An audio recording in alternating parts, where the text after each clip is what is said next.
bem-vindas todas as pessoas aqui presentes e as que nos assistem online. Anunciamos o início do segundo dia do 6º Congresso Brasileiro de Atuação Interdisciplinar nas Defensorias Públicas com o tema Cuidado e Direitos Fundamentais. Este evento é realizado em parceria com o Conselho Nacional das Defensoras e Defensores Públicos Gerais, o CONDEG, com a Escola Superior da Defensoria Pública do Estado de Mato Grosso, o STEP, e a Coordenadoria de Assuntos Interdisciplinares da Defensoria Pública de Mato Grosso, CITAG.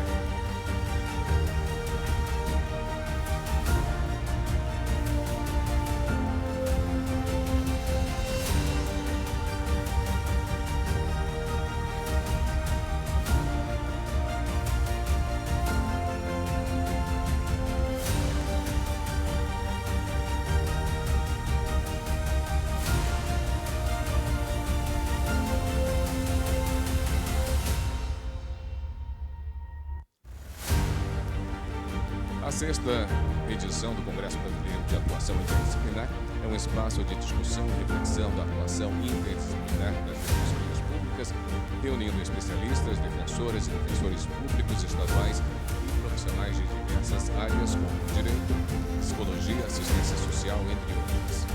Anunciamos a segunda conferência com o tema Panorama das Equipes Interdisciplinares nas Defensorias Públicas. Esta conferência terá como mediadora a senhora Amanda Fontinelli Costa, coordenadora da Coordenadoria de Assuntos Interdisciplinares da DPE Mato Grosso.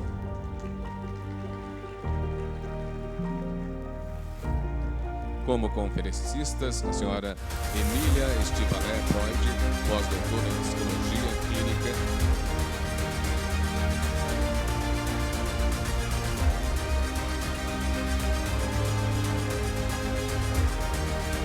a senhora Camila Cristina dos Santos, assistente social da DPE de São Paulo.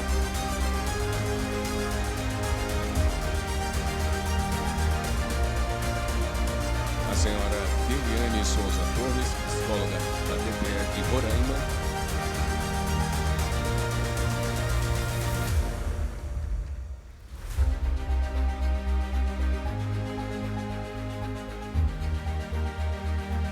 E a senhora Jane Simone de Melo Zazzi, gerente do psicossocial da DPE do Pará.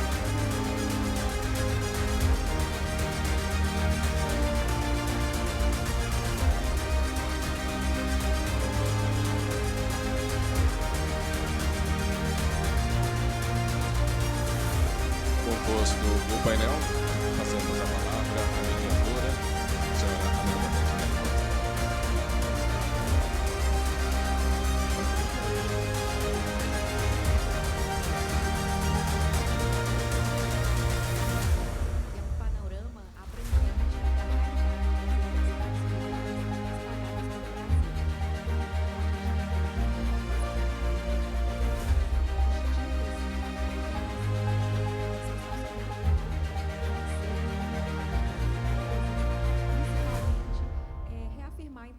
Da nossa atuação na instituição.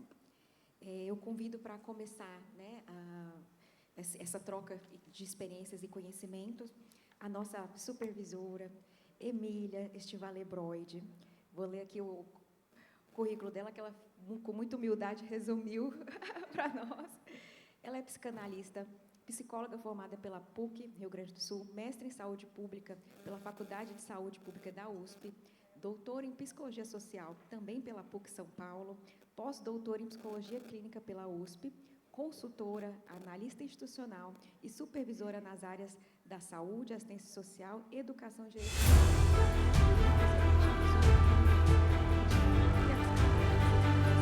sociais.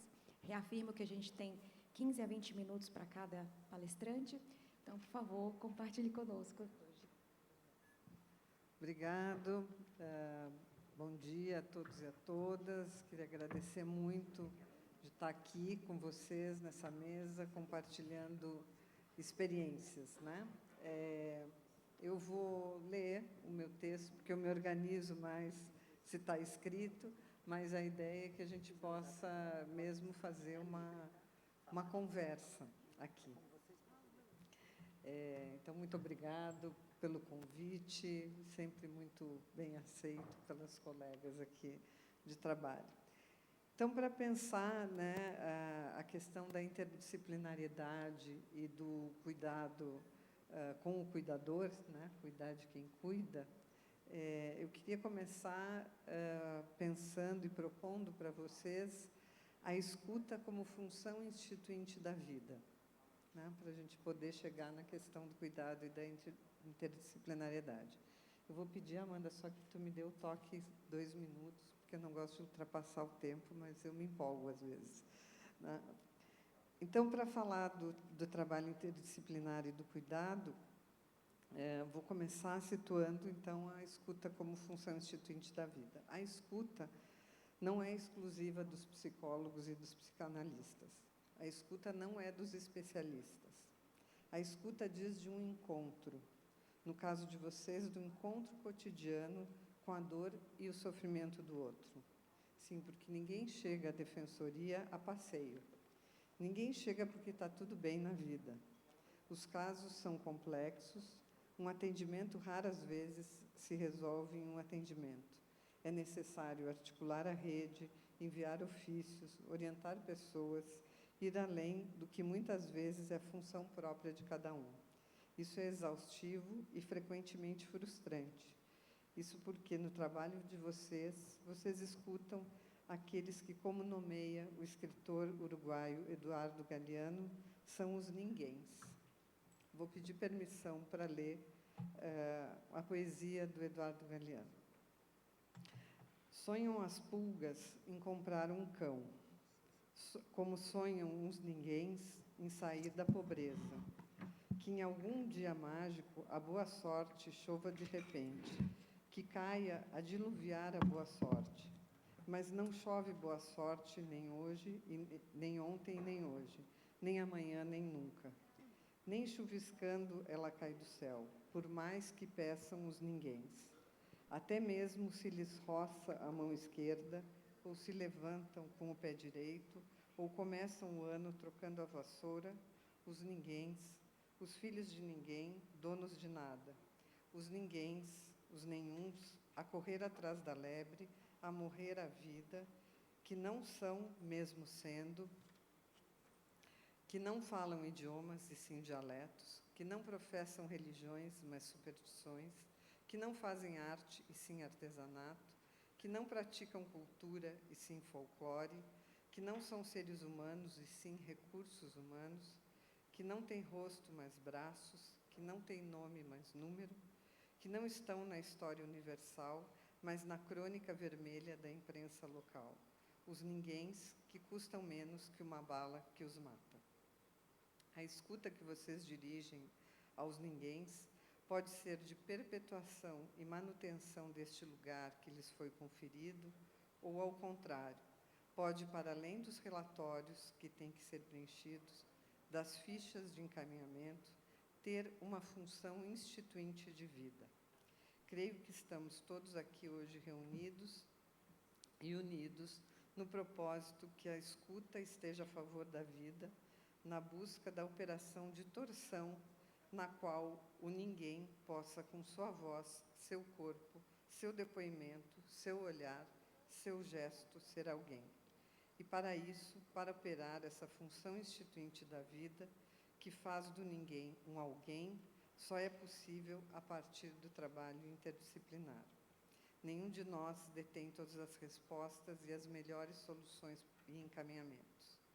As formas de violência explícitas e expressivas que os ninguéms estão submetidos se baseiam em uma ordem de dominação implícita, que os invisibiliza de forma estável. Essa invisibilidade faz com que as vítimas da violência não tomem consciência direta da relação de opressão. E, nesse ponto, reside a eficiência estrutural das instituições de controle e suposta proteção. Resta, portanto, muitas vezes aos ninguéms somente relatos de revolta, lamúria, lamento, sofrimento e impotência. Resta suas vozes que, com sorte, encontrarão a escuta de vocês.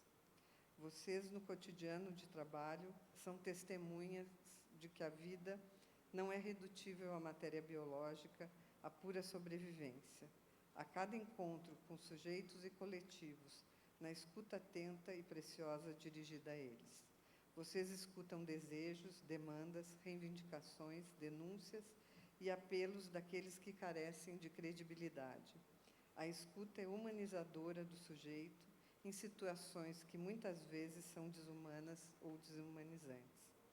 A escuta e a escrita do que vocês ouvem e vivem nesses encontros é muito importante para os ninguéms que têm nomes e sobrenomes, têm a vida traçada pela cor da pele, pela condição de vida precária que têm e tiveram. São marcas que ficam, feridas e cicatrizes que são expostas quando vocês os escutam. Por isso, a escuta não implica somente os ouvidos. Ela é com o corpo inteiro. Não há como sair ileso desse encontro. Isso pode, muitas vezes, ser fonte de angústia, mas também pode levar, afetivamente, a revigorar o ânimo da escuta como função instituinte da vida de vocês, escutadores das dores do outro, e do outro que, carente de credibilidade, confia a fala e deposita confiança em vocês. Imagino, por já ter vivido cenas e encontros fortes como esses, que muitas vezes nos questionamos frente ao desaparecimento do humano e quanto aos limites do que conseguimos saber, do que conseguimos ouvir, do que conseguimos ver, do que podemos fazer. Isso pode nos levar, de novo, afetivamente, a revigorar os projetos de crítica, de questionamento e criar um sentido público para que as vozes degradadas ou rejeitadas possam ser escutadas e repercutidas no âmbito público e do direito destas pessoas. Nessa perspectiva, a escuta tem uma dimensão ética e política, é passiva e ativa.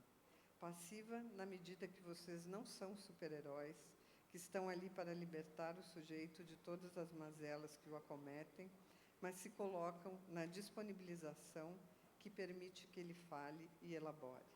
E ativa, uma vez que não somente acolhem um indivíduo, como também o tomam em sua dimensão comunitária. O sofrimento do outro que vocês escutam tem uma dimensão única e singular, contudo não pode ser privativa, relativa somente àquele indivíduo, pois vocês estão escutando a partir de uma instituição na qual ele está inserido, no caso, a Defensoria Pública. A arte de escutar, portanto, não envolve só o ouvido, como dissemos. É com o corpo que se escuta. Pode-se dizer que a escuta é uma arte respiratória. A acolhida do outro é um inspirar o outro, é escutar sua pulsação. Sua pulsão é abrigá-lo, albergá-lo, o proteger. Nesse processo, o escutador se esvazia para receber como caixa de ressonância o outro. Não há superpoderes da escuta e ações rocambolescas ou salvadoras para tirar o sujeito da situação que se encontra, ao deixar-se ser transmissor de algo, da sua dor, da reivindicação, do maltrato. Mas, para isso, há que se trabalhar a palavra, criar um tempo próprio à experiência da escuta, criar condições que impeçam a burocratização dos gestos e a obstrução dos ouvidos. Contudo, o cotidiano nos conduz, muitas vezes, à exaustão pela pressão das demandas, que é enorme, quando nos sentimos cobrados por eficiência e resultado nos encaminhamentos, quando o assistido não entende, não segue os encaminhamentos propostos, etc. O que acontece quando isso ocorre? Muitas vezes brigamos entre colegas. Temos dificuldade de fazer funcionar a interdisciplinaridade. Loucos para mandar o pepino para outras bandas. Há que se reconhecer que o trabalho que vocês fazem é muito difícil. Difícil porque a possibilidade de intervenção sobre o problema do sujeito é muito pequena. Importante, mas muito pequena frente a toda a quebra de garantias de direitos que ele sofreu e sofre. Um problema narrado não vem purito, ele vem com muitos outros agregados a ele. Então, ao invés da interdisciplinaridade vir para ajudar a transversalizar saberes para que se possa criar novas respostas a um problema difícil, cada profissional se encastela com seu saber e diz: da minha parte eu já fiz tudo, agora o outro que se encarregue da parte dele. No senso comum, poderia-se pensar que, a partir do momento em que profissionais de diversas áreas se propõem a trabalhar coletivamente, a intervenção será mais eficaz, pois cada um poderá contribuir de forma efetiva, trazendo as especificidades de sua área. Mas, na verdade, não funciona bem assim. Podemos situar aí a formação acadêmica, que nos torna especialistas em determinados conhecimentos, mas o que tenho vivenciado em diversas equipes é que a crueza das situações de violação de direitos e nossa impotência frente a elas faz com que as equipes tenham dificuldade de fazer fluir o trabalho interdisciplinar. Costumam surgir também situações dissimuladas, ou muitas vezes explícitas, de hierarquização do saber. De forma caricata aqui, a psicóloga acha que sabe mais do que a assistente social. O defensor é sempre temido, mesmo que se coloque como par na discussão. A assistente administrativa só cumpre ordens, pois se sente inferiorizada em seu lugar na dinâmica das profissões. A assistente social acha que o psicólogo só escuta e não faz mais nada, enquanto ela faz todo o trabalho pesado. O defensor coloca a equipe multidisciplinar como sua assistente, etc. São inúmeros os exemplos que cabem aqui de uma forma que nos mostram algumas iatrogenias que acontecem nas relações entre pares.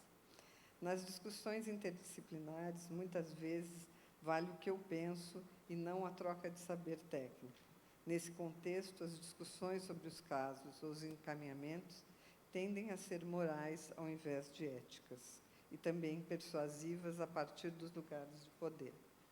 Adotar a interdisciplinaridade como forma de funcionamento da equipe, portanto, é uma decisão política. Implica em construir coletivamente o saber-fazer da equipe, aguentando os diferentes ritmos e posicionamentos para um consenso na forma de atuação.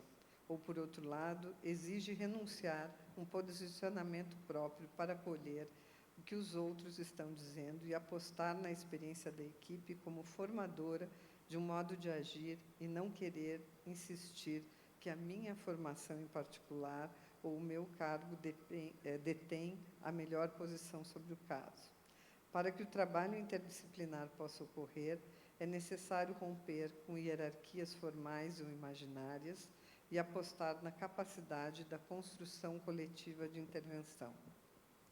Para que haja interdisciplinariedade, é necessário construir um solo comum para o trabalho, no qual as diferenças possam aparecer sem que sejam tomadas como destrutividade do outro que pensa diferente. Esse solo comum não nasce pronto. As equipes na defensoria são constituídas a partir de concurso público. O meu colega é alguém que eu desconheço pessoal e profissionalmente. Quem é ele?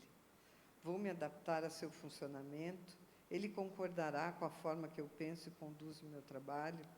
Dessa forma, cada entrada de um integrante novo na equipe, ao mesmo tempo, é saudada com muita alegria e fonte de temor, pois uma nova dinâmica funcionará com as inevitáveis relações de identificação, aproximação, expulsão, etc. Por isso é importante a constituição desse solo em comum, para que a entrada de um novo colega traga mais conforto e partilha do que desconfiança e temor. Um psicanalista argentino, chamado Pichon Rivière, que criou a teoria dos grupos operativos, tem um conceito bastante interessante, que é o conceito de ECRO, Esquema Conceitual Referencial Operativo. Ou seja, cada um de nós tem um ECRO, um conjunto de normas, valores, conceitos que são operativos na nossa vida. Nosso ECRO encontra em um grupo, com uma equipe, um ECRO de cada um dos integrantes. E é necessário um processo para a construção de um ECRO, um esquema conceitual, referencial e operativo coletivo. Isso, como eu disse antes, não nasce pronto, nem se determina por portaria. É uma construção conjunta, leva tempo, exige renúncias e elaborações. Aí entra o apoio, que me parece importante, da supervisão às equipes, que elas podem ajudar a fortalecer, a construir, estabelecer e estabilizar esse solo comum, esse eco.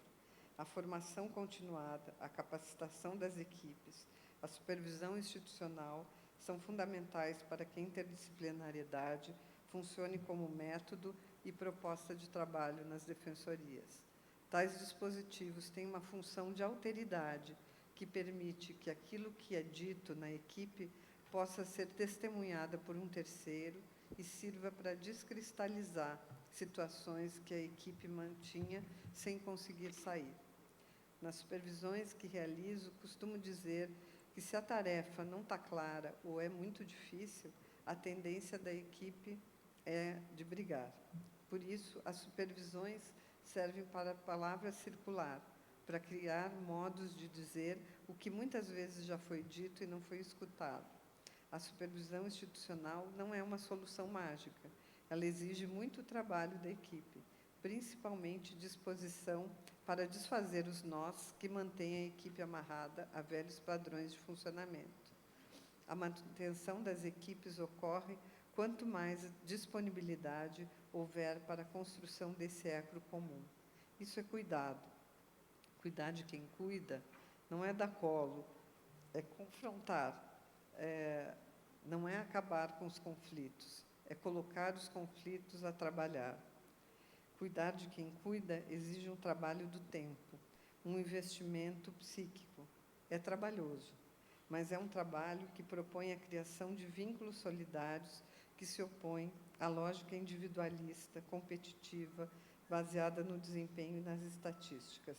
Cuidar de quem cuida promove o encontro como elemento de enlace com o assistido, com o colega, com o superior. Enlace que toca o outro, dá sentido ao trabalho, que muitas vezes se perde pelos prazos, pela pobreza, pelo sofrimento. A formação permanente das equipes propicia um cuidado permanente com o atendido. Reavivar o sabor do nosso fazer e do nosso saber. Aqui eu queria lembrar uma psicanalista argentina que trabalha com grupos, que ela conta de uma pesquisa que foi feita com 97 crianças de uma escola de 9 a 12 anos, que foi dado o seguinte enunciado: no navio tem 10 cabras e 4 ovelhas. Qual a idade do capitão? E aí, das 97 crianças, 67 disseram uma possível idade do capitão. Né? E, com isso, ela estava trabalhando a lógica coercitiva do contrato pedagógico, porque é impossível saber a idade do capitão com esse enunciado. Né? Mas, mesmo assim, das 97, 67 se propuseram a dar um número. Então, muitas vezes, no trabalho, a gente entra nessa lógica de dizer qual é a idade do capitão, quando o enunciado ou o que estão nos pedindo é absurdo. Né? Então, contra esse contrato pedagógico, ela propõe uma lógica profana. Né? De alguma forma, a gente sempre questionar a demanda. Ainda tem um tempinho ou acabou? Então, eu queria... tem uma colega aqui da Defensoria, Sirlene, que está sentada aqui na frente, que ela me lembrou, numa conversa que eu tive com ela, uma crônica da Marina Colasanti. Então, que eu queria ler aqui para vocês e, com isso, concluir. Então, é uma crônica da Marina Colasanti, datada de 1972, época da ditadura civil-militar no Brasil, na qual ela falava com extrema lucidez do nosso fechamento frente ao mundo que nos cerca. Ela trabalha a nossa acomodação a rotinas repetitivas e estéreis, que faz com que se perca a capacidade de apreciar o mundo. Descreve como as pessoas se isolam, tanto física quanto emocionalmente. A ideia de fechamento se estende para a vida cotidiana, onde a gente se acostuma com a correria, com o trabalho, com a falta de tempo, com as situações de extrema violência. Ela alerta para o perigo de se acostumar com a dor e o sofrimento, que leva à perda da sensibilidade e da humanização. Vou ler alguns trechos da crônica, e, com isso, quero ressaltar que... com isso, quero ressaltar esse cegamento, esse fechamento da gente. Então, se chama Eu Sei que a gente se acostuma, mas não devia. A gente se acostuma a morar em apartamentos de fundos e não ter outra vista que não as janelas ao redor. E porque não tem vista, logo se acostuma a não olhar para fora. E porque não olha para fora, logo se acostuma a não abrir de todo a cortina. E porque não abre de todo a cortina, logo se acostuma a acender a luz mais cedo. E, à medida que se acostuma, esquece o sol, esquece o ar, esquece a amplidão. A gente se acostuma a abrir o jornal e ler sobre a guerra. E, aceitando a guerra, aceita os mortos, e que haja números para os mortos.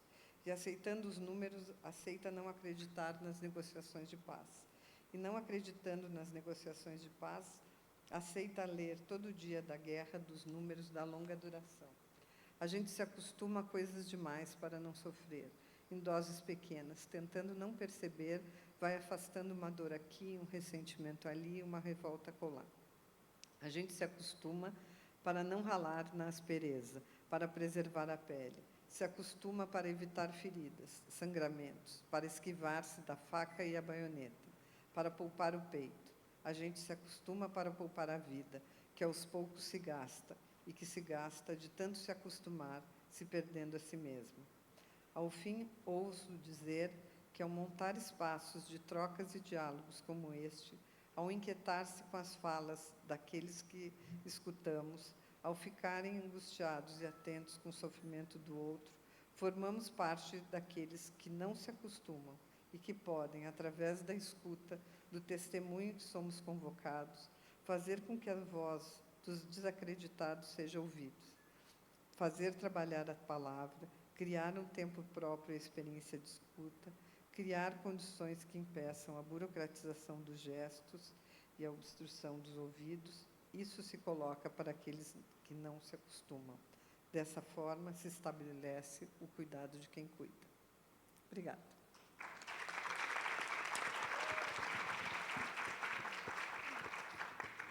Nossa, é um desafio mediar, assim, né, após a fala da Emília, e anotei alguns pontos que me chamaram a atenção.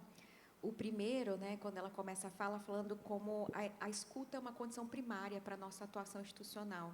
Né? Então, a importância de, às vezes, a gente vencer algumas caricaturas profissionais que, por vezes, insiste em colocar a psicologia como a única apta a fazer essa escuta. Então, é um trabalho nosso, interdisciplinar, de conseguir trazer a consciência para toda a instituição de que a escuta ela é intrínseca ao espaço institucional. Né? Outro ponto muito importante também é sobre esse ideal de resolução de demandas apresentadas pelos nossos assistidos e pelo medo e receio que nós temos de repetir a atuação de outros órgãos. Então, em muitos tratos, né, com os gabinetes, a gente vê a preocupação, o Ministério Público já está atuando, aonde que entra a Defensoria, ou então mesmo internamente, a nosso excessivo apego a construir fluxos internos para evitar retrabalhos e, por vezes, a gente garante a compartimentação das atuações em vez de algo conjunto, criado, feito a várias mãos. Né? E, por fim, as realidades das equipes espalhadas pelo país, como a Emília menciona, né, que quando adota um novo membro, um novo integrante naquela equipe, passa pelo que a nossa DPG sempre fala, né, as dores do crescimento. Né, e a melhor forma de organicamente lidar com essas adaptações é via capacitação, via trocas, para ter um filtro, né, de comparação, de mudar as janelas dos prédios aos quais a gente fica fixo diariamente e ver que é possível criar outras realidades, né, conjuntamente. E, para continuar esse debate, eu vou convidar agora a assistente social da Defensoria Pública do Estado de São Paulo, que é mestre e doutoranda em Serviço Social pela Pontifícia Universidade Católica de São Paulo, atualmente assistente social, né, da Defensoria de São Paulo, e compõe o grupo de apoio interdisciplinar GAI, vinculado à administração. Camila Cristina dos Santos, por favor.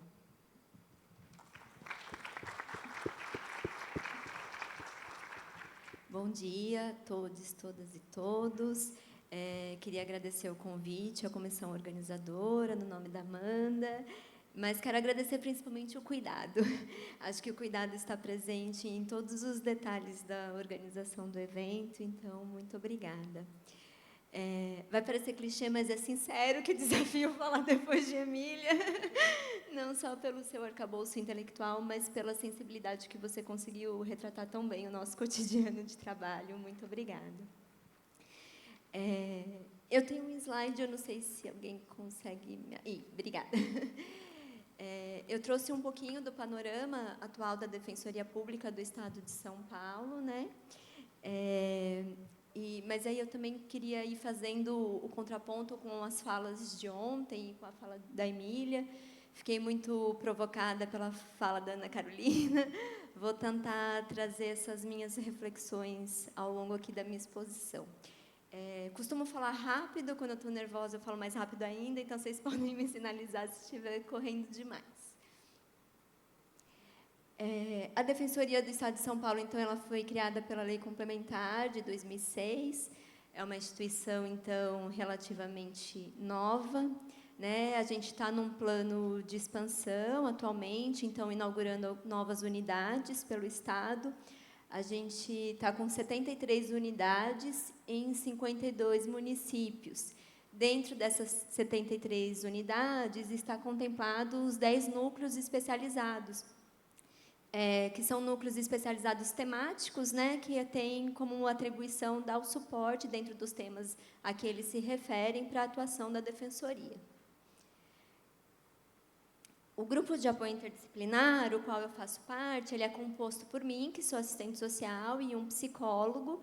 Então, a gente é uma dupla para dar suporte técnico para a administração e para todas as equipes do CAM, que são o Centro de Atendimento Multidisciplinares do Estado todo.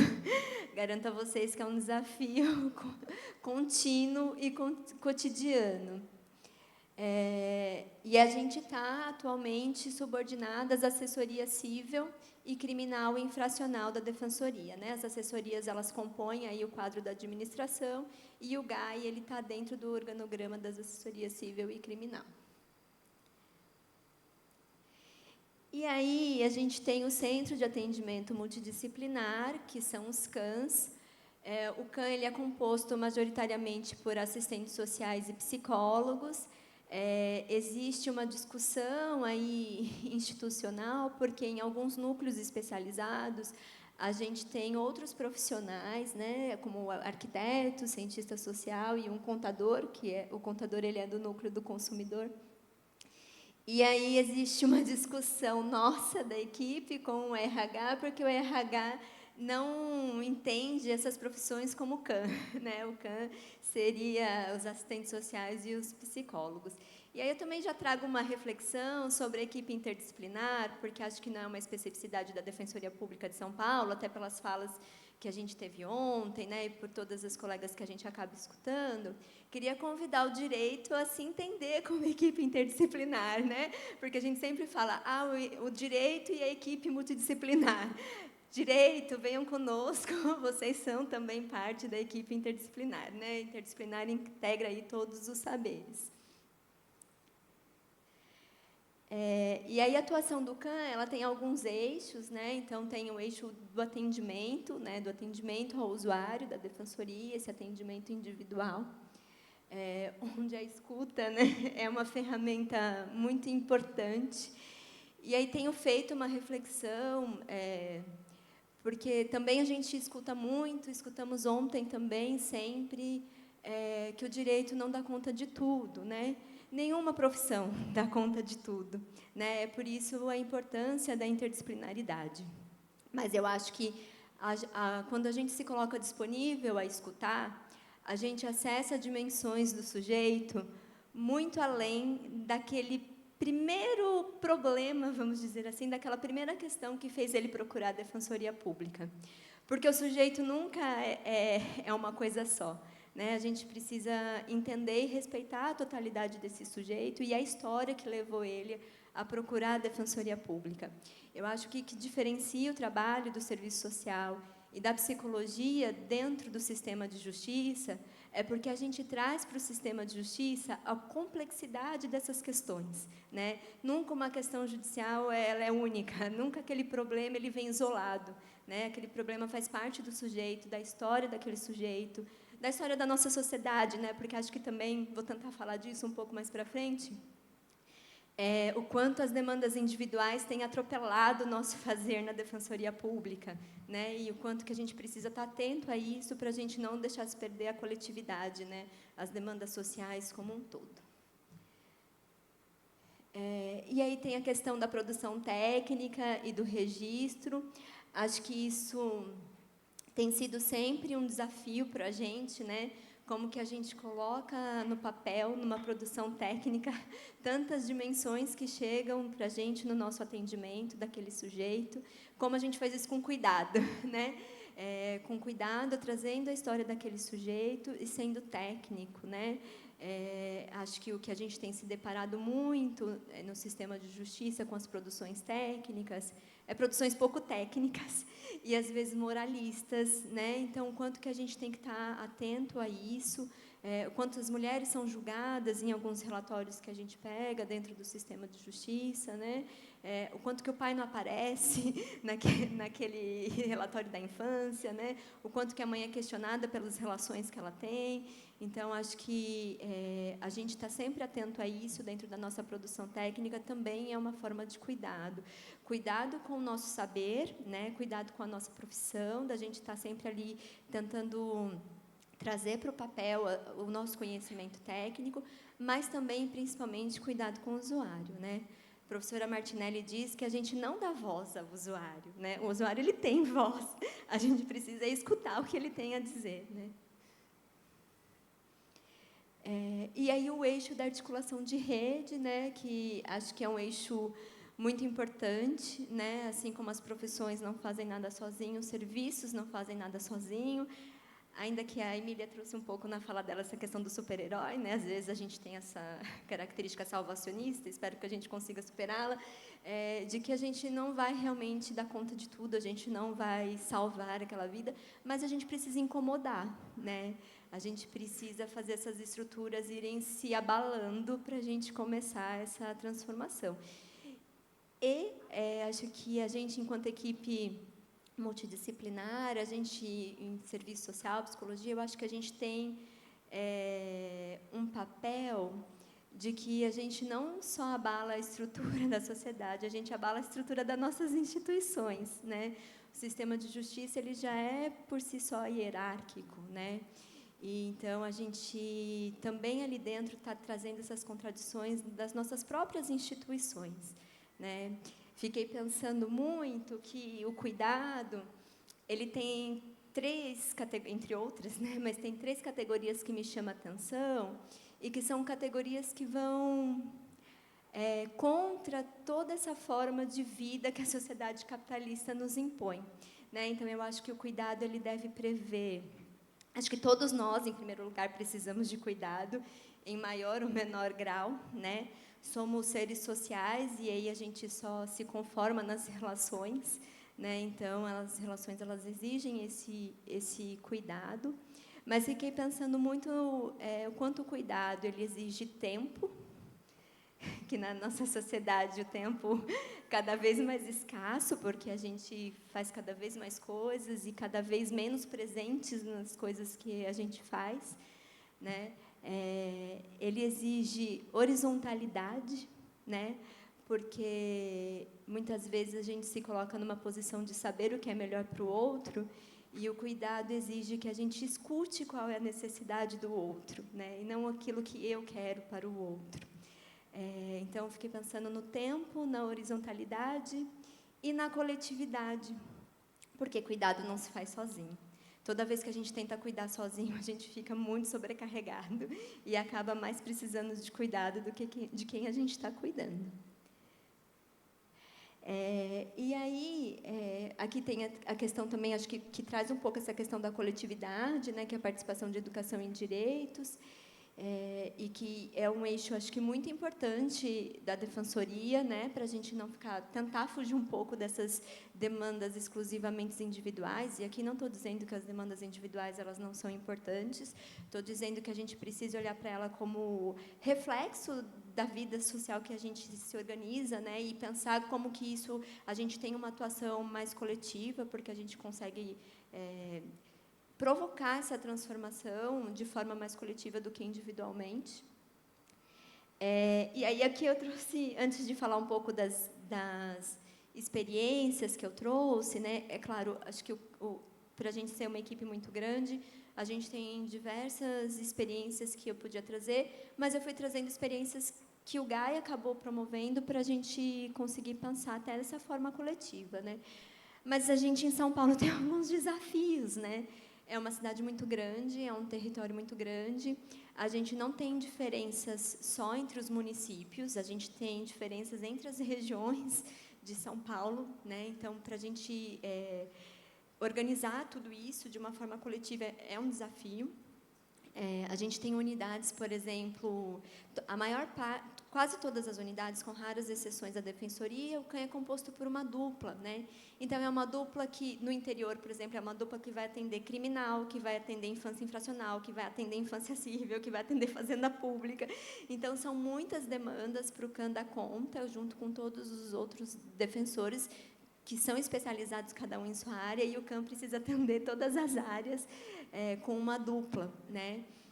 Então, a gente tem, por exemplo, regiões de São Paulo, que a dupla, na unidade, tem 17 defensores, atende JVD, atende infância, né, tem pop rua, e a outra unidade não tem JVD, não tem infância. Então, acho que a gente, institucionalmente, também precisa olhar um pouco para isso, né, que não é uma unidade que precisa da dupla. Eu acho que cada unidade a gente precisa olhar um pouco mais a fundo para as especificidades daquele território, o que aquele território demanda da instituição, né?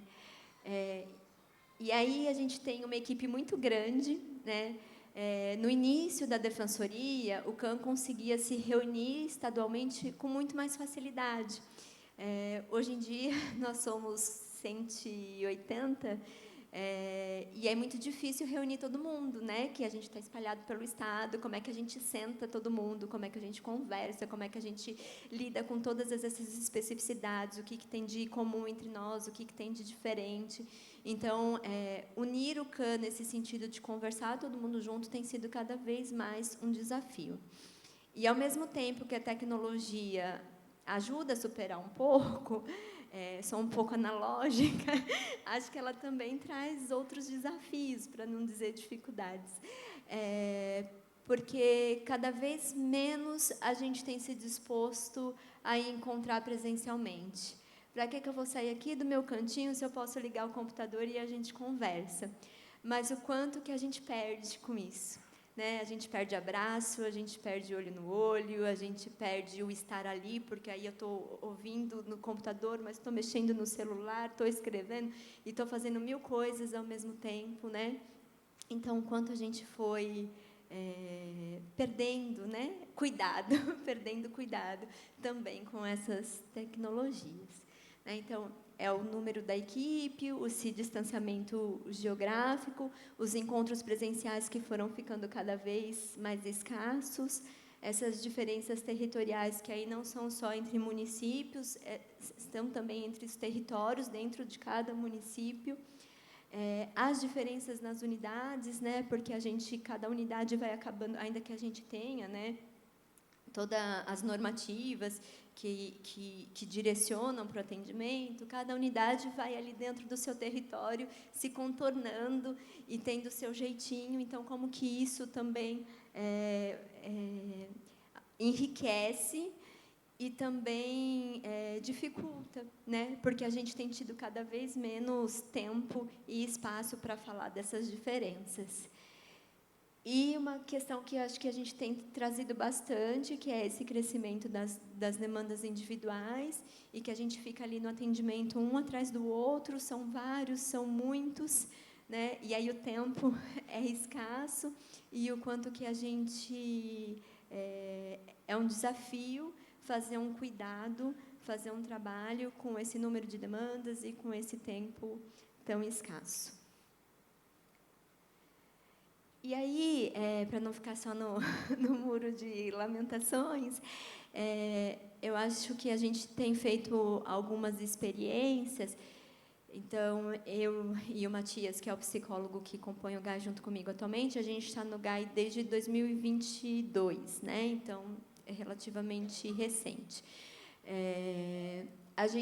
Logo que a gente chegou, a gente fez um ciclo de formação interdisciplinar, que eu acho que foi uma experiência muito interessante, porque a gente convidou todos os CANs, mas ainda foi nessa forma virtual, não foi presencial, mas foi para os CANs de todo o estado. E a gente trouxe palestrantes de fora para dizer sobre temas diversos. Logo que a gente entrou, a gente fez uma roda de conversa com todas as equipes do CAN para entender quais eram as atuações que as equipes identificavam como mais desafiadoras, né? E aí conto para vocês que infância e saúde mental ganharam assim significativamente como as intervenções mais desafiadoras do cotidiano de trabalho do CAN de São Paulo. Então, a gente foi, dentro desses temas, trazendo especialistas para fazer... cada tema tinha sempre 2 encontros.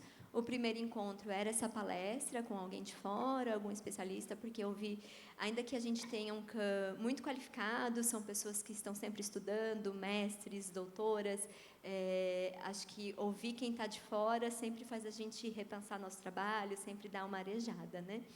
Então, a gente trouxe esses palestrantes e, no segundo encontro, a gente sempre trazia um caso, respeitando aí os anonimatos, né, as individualidades todas, de forma ética, mas que a gente pudesse discutir esse caso coletivamente, né, com outras pessoas pensando e contribuindo ali para aquelas reflexões.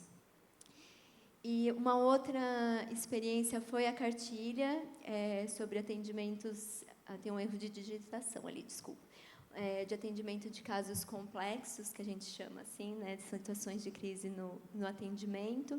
Foi uma cartilha construída a várias mãos e que não começou com essa composição do GAI, começou, na verdade, quando ainda o GAI se chamava Assessoria Técnica Psicossocial, né, que tinha vinculação direta à Defensoria Pública Geral, depois que foi transformado aí em grupo de apoio e colocado sob a supervisão das assessorias civil e criminal, e foi uma produção que, ao mesmo tempo que era um pedido muito grande de todas as trabalhadoras e trabalhadores, eu chamo os oficiais, os agentes, defensores, né, todos os cargos da defensoria, era um desejo muito grande de todas essas profissões. Porque, claro, a gente tem orgulho do nosso trabalho, né? Via de regra, a gente gosta do que a gente faz, mas não é por isso que é sempre gostoso, né? A gente tem cada vez mais em São Paulo, e acredito que no Brasil todo, né, as pessoas estão cada vez mais individualizadas, elas estão cada vez mais intolerantes, e aí eu não estou dizendo dos usuários, não, estou dizendo de todos nós, né? Então, o quanto que as questões de saúde mental, né, e não necessariamente por um transtorno, mas pelas questões da qualidade de vida, ou da não qualidade de vida que a gente tem dentro da cidade de São Paulo. Então, as pessoas, como a Emília muito bem trouxe, elas não chegam à defensoria a passeio, né? Elas têm ali muitas questões que trazem com ela, e quanto que muitas vezes é muito difícil lidar com isso, né? E acho que a cartilha, ela traz 2 pontos muito importantes, né? Claro, ela traz ali dicas de manejo, o que fazer, o que não fazer, mas, para mim, acho que as coisas mais importantes que a cartilha traz saibamos reconhecer os nossos limites, né? Então, às vezes, eu estou ali naquele atendimento, eu estou vendo que não está dando, eu preciso de ajuda, e não tem nada errado com isso, inclusive para as assistentes sociais e psicólogas, de dizer, não estou dando conta, preciso compartilhar esse atendimento, né? Então, eu acho que isso é uma questão importante que a cartilha traz. E a questão da coletividade, né? A gente tem uma sugestão importante na cartilha, porque acho que é um pouco do que a Emília trouxe também, que é a questão da escuta. fico tentando fazer uma diferenciação entre escuta especializada e escuta ativa, porque é óbvio que o psicólogo e assistente social escuta diferente e escuta dentro daquele arcabouço teórico que ele tem, né? Mas todo mundo pode escutar com cuidado, né? Todo mundo pode escutar ativamente. Então, a cartilha ela traz um pouco isso, que esses casos que chegam na defensoria, eles não são do psicólogo e do assistente social, eles são da defensoria. A defensoria precisa atender tudo isso, né? Então, acho que a cartilha vem trazer um pouco isso, de que todo mundo tem que saber atender esses casos, né? Todo mundo precisa se dispor a atender esses casos. O saber a gente vai construindo coletivamente, mas todo mundo precisa estar disposto a atender esses casos. A Defensoria ela é uma instituição que ela foi criada para atender pessoas em situação de vulnerabilidade, né? E a vulnerabilidade ela não é inata, as pessoas são vulnerabilizadas pela condição social que a gente impõe, né, enquanto sociedade. Então, acho que a cartilha traz um pouco isso, e como sugestão da cartilha, a gente pensou em montar dentro das unidades, acabou, né? Eu vou finalizar. Dentro das unidades, equipes de referência para esses casos, né? E que as equipes de referência possam ir trocando ao longo do tempo, porque atender esses casos é desgastante, né? A gente exige muito da gente. E aí eu queria trazer o que aconteceu esse ano, que acho que foi um marco. A gente fez comemoração dos 15 anos do Serviço Social e 15 anos da Psicologia na Defensoria Pública do Estado de São Paulo. E foi um encontro, a gente não conseguiu reunir todos, mas a gente reuniu bastante assistentes sociais e bastantes psicólogos, cada um no seu dia que comemora a profissão, presencialmente. E vou contar para vocês que fazia 8 anos que isso não acontecia. Então, foi para a gente um marco muito importante, ainda que a gente não tenha conseguido reunir todos, mas que ficou aquele gostinho de quero mais, e quem sabe a gente consiga fazer aí pelo lugar encontros anuais, e aí juntos, né, os psicólogos e assistentes sociais. Acho que esse foi separado até para a gente marcar o dia da profissão e marcar os 15 anos, mas que a gente possa ter mais encontros presenciais para se acolher, para cuidar da gente, e para a gente trocar e aprimorar os nossos serviços prestados à população. Obrigada e desculpa aí o tempo que eu passei.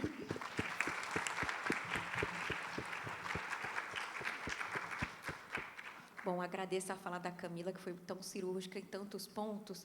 Um ponto que me marcou muito aqui quando ela aponta, né, como trazer a consciência de que o direito também faz parte dessa equipe interdisciplinar. E eu fico pensando que, por um lado, a gente tem uma instituição, uma casa, cujos rostos que mais representam a instituição é dos próprios defensores, dos membros, e que, por isso, tem-se essa ideia de que as outras áreas apenas complementam, e que a gente não está construindo uma casa com vários saberes. Mas, por outro lado, né, quando a gente pensa em casos de intervenções de casos complexos, que nas instituições geralmente recorrem às equipes técnicas, quais são as orientações, como lidar, mas nesse momento em que as equipes técnicas se veem limitadas e sem saber ao que recorrer, em que momento que a gente também não pensa em recorrer ao direito? Por que a gente se esgota a partir do momento que nem a psicologia ou o serviço social tradicionalmente não deram conta, então o direito a gente também coloca como se o direito também não fosse capaz. Então, é uma via de mão dupla em que as equipes também podem repensar como recorrer ao direito como parte desse time para pensar, né, soluções. Outro ponto que eu achei incrível também na fala da Camila é sobre o mapeamento de rede como fonte de cuidado, tanto para os assistidos, em termos de execução, né, das políticas públicas, mas como cuidados para os profissionais. A partir do momento que a gente tem uma rede que funciona os serviços, automaticamente a sobrecarga se dissolve, né? Então, a gente começa, de fato, a falar em políticas públicas, em direitos setoriais, enfim, eu achei isso muito belo. E, por fim, né, quando a gente pega um exemplo tão grande como a Defensoria de São Paulo, que tem 180 pessoas na equipe técnica, que seria um modelo tão almejado por nós, a gente vê que, independente da realidade, cada instituição tem que lançar mão dos mesmos recursos, que é capacitação, encontros. Aqui na nossa defensoria, a gente tem os encontros regionais dos defensores, haja visto o grande número, que talvez seja algo que a Defensoria de São Paulo também possa tentar, né, diante do número e de como vocês estão espalhados, mas, em resumo, é que, independente das realidades, os anseios são muito similares, né?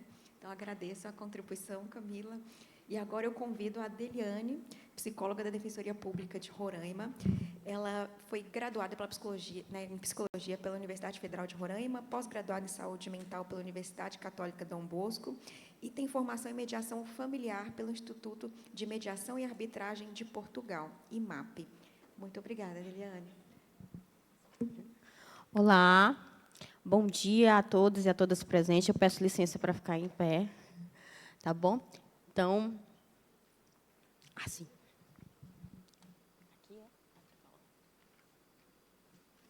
Pronto.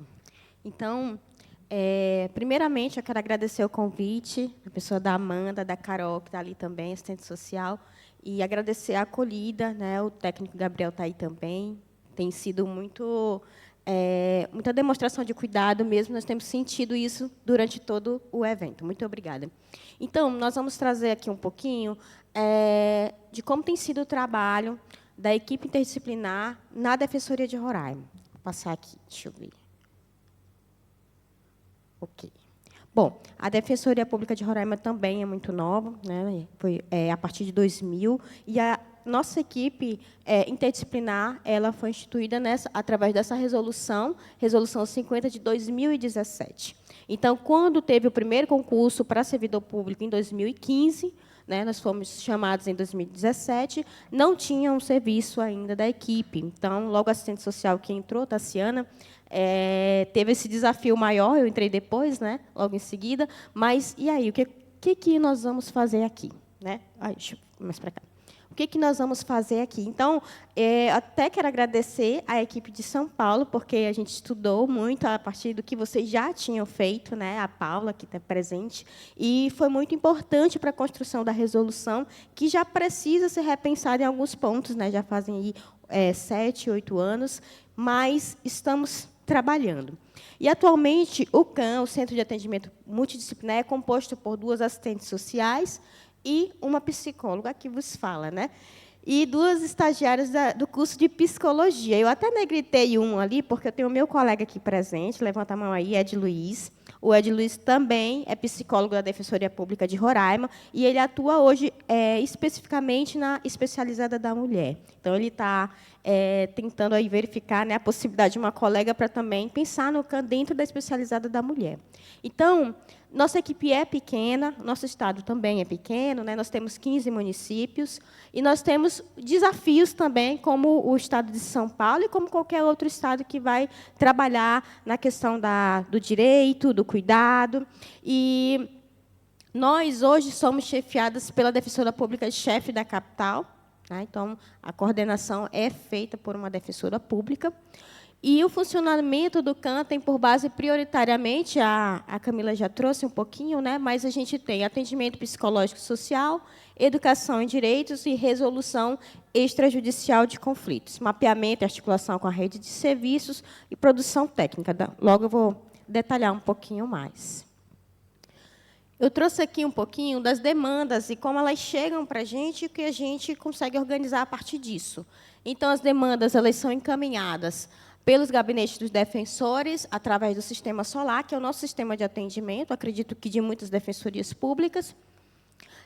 As demandas espontâneas, que são aquelas que chegam nas recepções das defensorias, tanto no âmbito criminal, civil, ou na própria Câmara de Conciliação. São aquelas pessoas que chegam com uma dúvida, uma necessidade, e logo tem uma psicóloga, tem um assistente social, né, e já encaminha para fazer a escuta, né?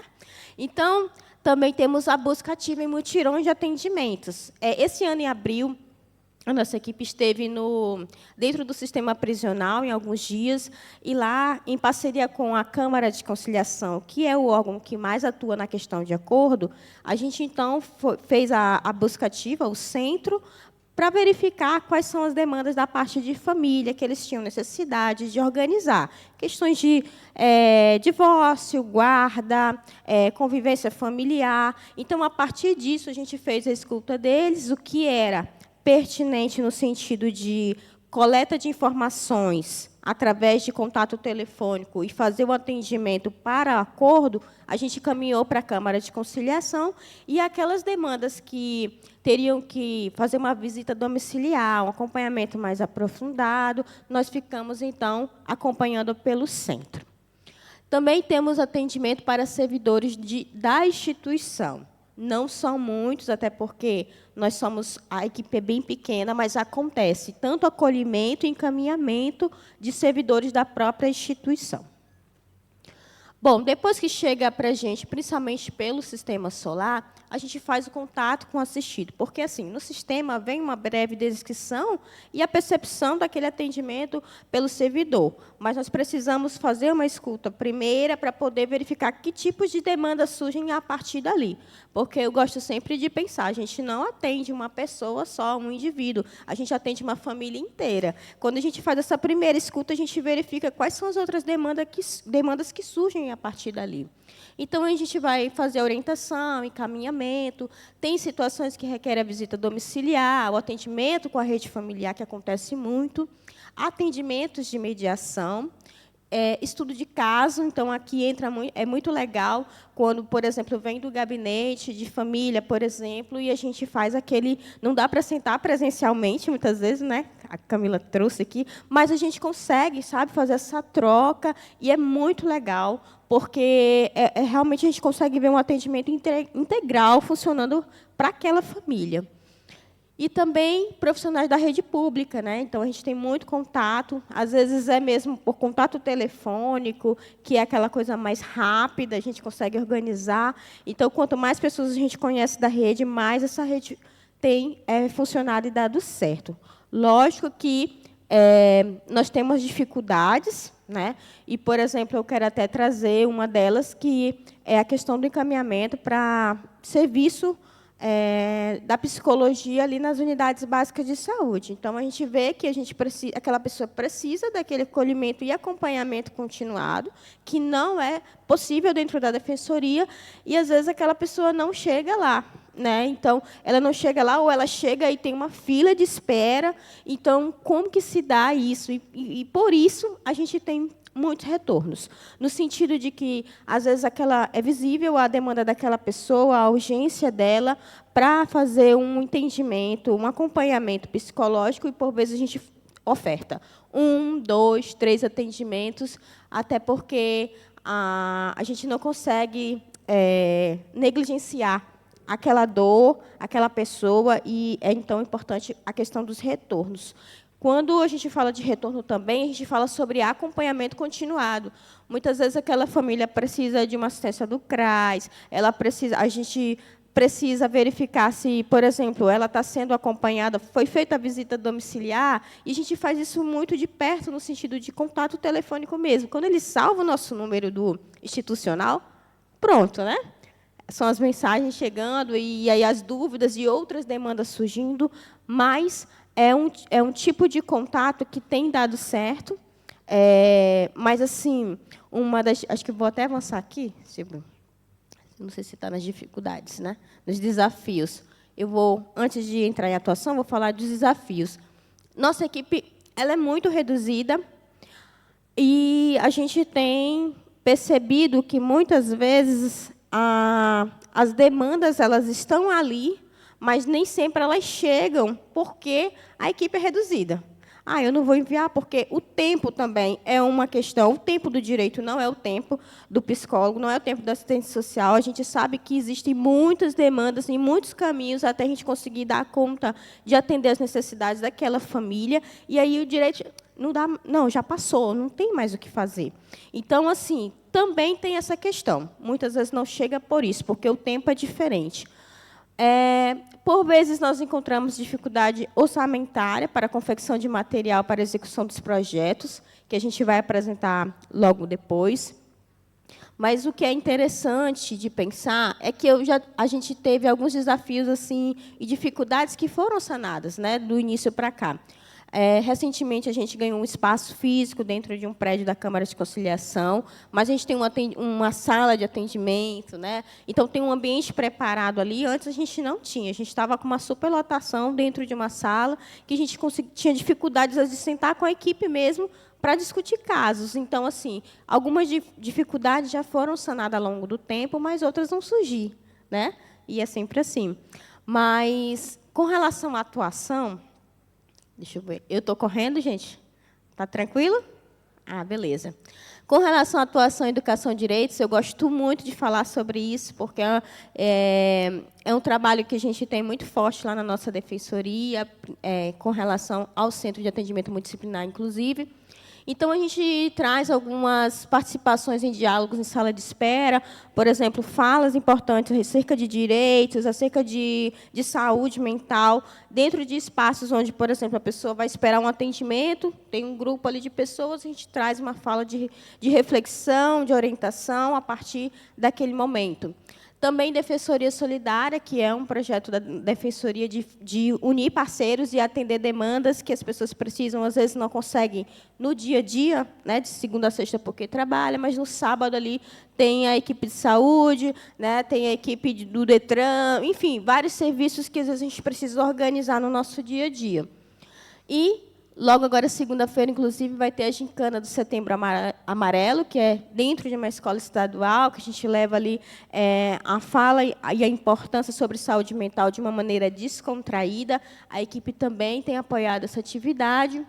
O Programa Nacional Meu Pai Tem Nome, nós temos feito um trabalho realmente de educação em direitos, no sentido de que a gente leva para a rede pública qual a importância do reconhecimento de paternidade, quais os benefícios disso e por que, muitas vezes, nós temos um grande número de pessoas que não têm, né, o nome do pai, às vezes até o nome da própria mãe no registro. A gente tem esses casos também.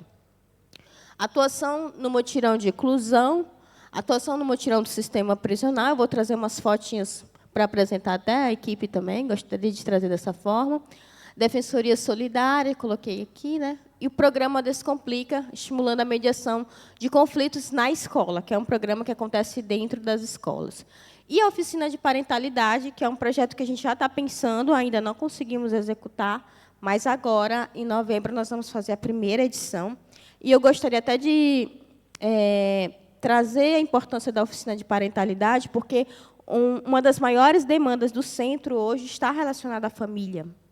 Então, são pessoas, são mães, são pais, são filhos que não conversam, são pessoas que estão precisando ali de uma reflexão mais profunda, está precisando se escutar mais. Então, a Oficina de Parentalidade ela vai promover esse espaço de escuta e de acolhimento a famílias que estão com muita dificuldade de gerenciar conflitos, né? Então, a gente vai organizar agora a partir de novembro. Deixa eu passar aqui. Ok. Gente, eu trouxe aqui uma fotinha da gente no sistema prisional. Aqui são as duas assistentes sociais. Eu falei, eu vou levar vocês de algum jeito. Vamos lá. Então, estão aí elas, a assistente social Tassiana, a Dilma, e a gente fazendo atendimento aí dentro do sistema prisional. E eu trouxe uma frase de um assistido, um usuário de serviço da Defensoria, que é bem interessante. Ele falou assim, fiz contato com ele porque atendi uma reclusa na cadeia feminina, e ela sentou na minha frente e ela disse assim, olha, é o seguinte, eu tenho um pai socioafetivo, eu quero muito o nome dele na certidão de nascimento, eu estou aqui há algum tempo, e eu gostaria muito que a Defensoria me ajudasse com isso. Então, eu anotei ali o contato, e assim que eu cheguei lá no prédio, eu já falei com ele e expliquei para ele como que seria o programa, né, como é que seria o atendimento. No final, ele falou assim, muito obrigada pela sua gentileza e pelo tratamento humanizado que vocês dão para as reeducandas do sistema prisional. Eu trouxe isso aqui, gente, para a gente refletir que o cuidado, a escuta, faz parte do nosso serviço. A gente não está prestando favor a ninguém. A gente está ofertando o nosso melhor e a gente precisa continuar com isso. Mas o que é interessante é que, infelizmente, as pessoas não estão acostumadas a ir no serviço público e terem uma escuta qualificada, um tratamento adequado. Então, essa reflexão eu trouxe para a gente pensar como tem sido o nosso cuidado com as outras pessoas que chegam até nós. Porque eu gosto de pensar assim, não é nem que gosto, mas que de fato quem chega na defensoria, ela não chega por acaso, ela chega cheia de necessidades, cheia de problemas. E aí, eu também tenho os meus, mas eu preciso, de alguma forma, me organizar para que, naquele momento, aquela pessoa possa ser atendida e sair dali se sentindo cuidada e ouvida. Né? E, muitas vezes, a gente tem trabalhado isso, principalmente nas recepções da defensoria. A gente tem tentado gerar essa reflexão, porque a escuta, como a Camila bem trouxe, né, a Emília, não pertence a uma área do saber, ela é de quem está ali para receber, para atender aquelas pessoas. Nós temos que ter esse cuidado, né, o cuidado da escuta. Quando isso aqui vibra, eu acho que o tempo acabou. Calma aí.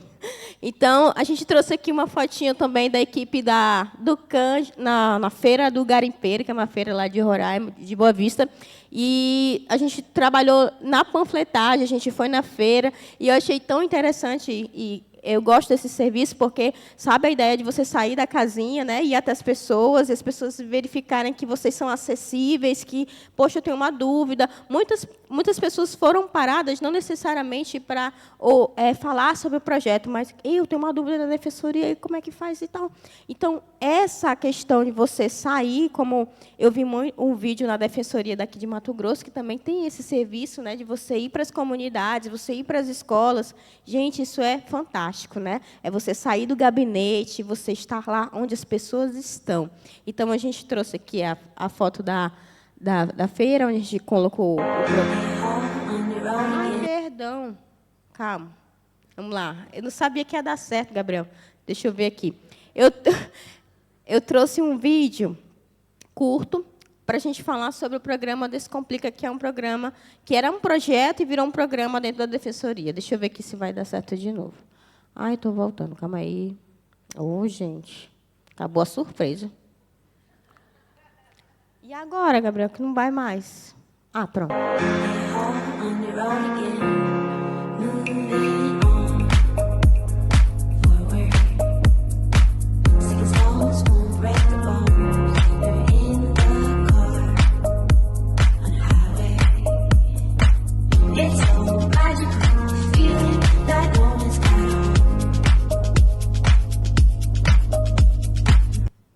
Pronto, é bem rapidinho.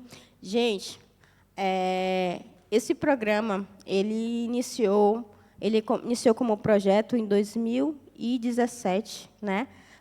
2018, né, Ed? O Ed ainda estava conosco. Na verdade, levante suas mãozinhas aí. Esse cara aí tem muita produção, muito bom. E, logo no início, quando a nossa equipe estava reunida, a gente começou a elaborar várias programações futuras, né, para execução, e um deles foi o programa Descomplica, que o Ed participou ativamente. Sinto até falta, né, porque nossa equipe é feminina, e cadê a representação masculina? Porque a gente trabalha com meninos e meninas dentro do Descomplica, e, às vezes, a gente fica só no feminino, né? Então, às vezes, eu sinto muita saudade do Ed. Coração. Então, gente, o programa Descomplica, ele é essa ideia, de novo, da defensoria sair da casa e ir para as escolas.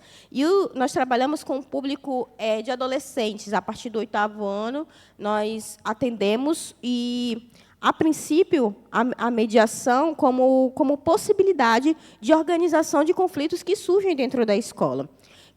Quando aconteceu a pandemia em 2020, a gente percebeu que surgiram algumas demandas e necessidades de diálogo dentro desse programa. Então, ele não é o mesmo de 2018, ele sofreu algumas alterações, mas o que é muito interessante, ele dá a possibilidade de escuta e também de fala. Gente, como os adolescentes necessitam falar.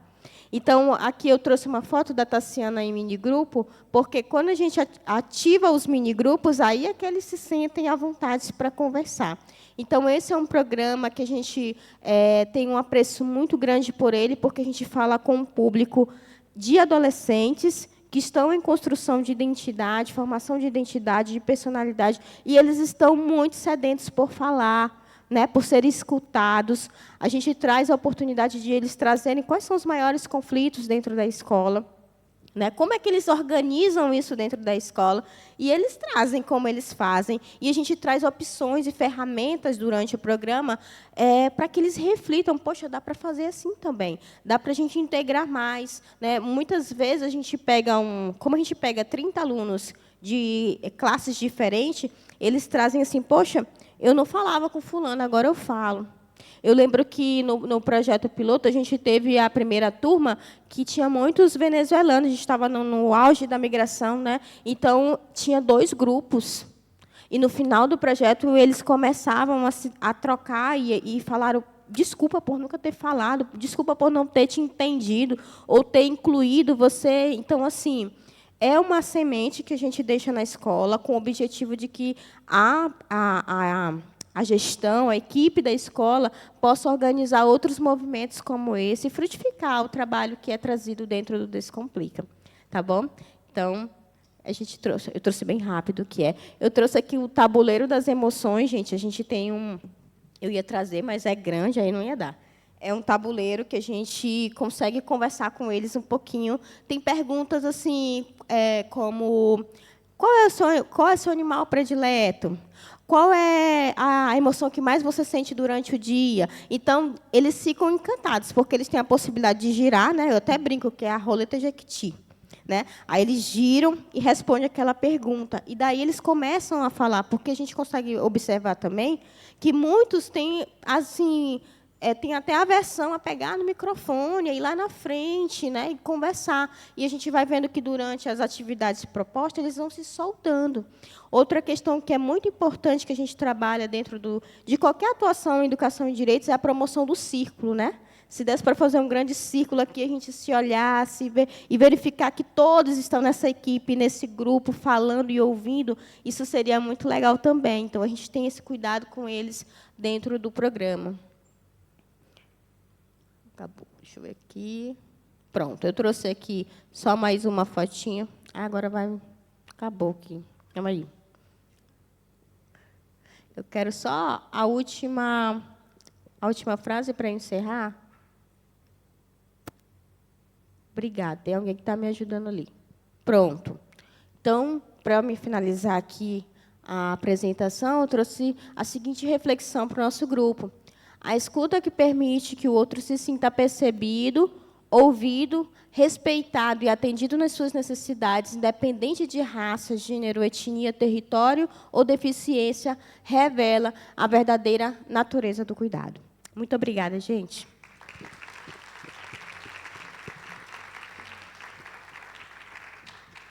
Muito obrigada, Deliane, por contribuir e compartilhar a riqueza dos projetos, né, da Defensoria de Roraima. Eu anotei aqui 2 pontos importantes que eu achei muito até poético da sua fala, quando você falou assim, que quando a gente atende um assistido, na verdade, é a nossa chance de descobrir quantos outros cidadãos que também demandam a efetivação de direitos, né, principalmente com essa articulação com a família, quantos assistidos nos procuram por demandas para os próprios familiares, né? E, por fim, quando você compartilhou, né, os desafios da sua instituição, como que fica o convite para a administração superior, enfim, para que, institucionalmente, pequenas soluções orçamentárias podem impactar num raio muito maior de atuação. Então, quando você colocou, né, que tem dificuldade para emissão de cartilhas, pequenas soluções podem ampliar o leque, né, de atendimentos aos assistidos. E de que forma, fica um questionamento para nós, equipes, como traduzir isso institucionalmente para termos essas soluções, né? Então, agradeço a contribuição. E, por último, mas não menos importante, convido, né, a Jane Simone Moraes de Mello, gerente do Psicossocial da Defensoria Pública do Pará. Ela é cientista social pela Universidade Federal do Pará, especialista em ciência política, também pela mesma universidade, mestre em ciência política pelo Instituto Universitário de Pesquisa do Rio de Janeiro.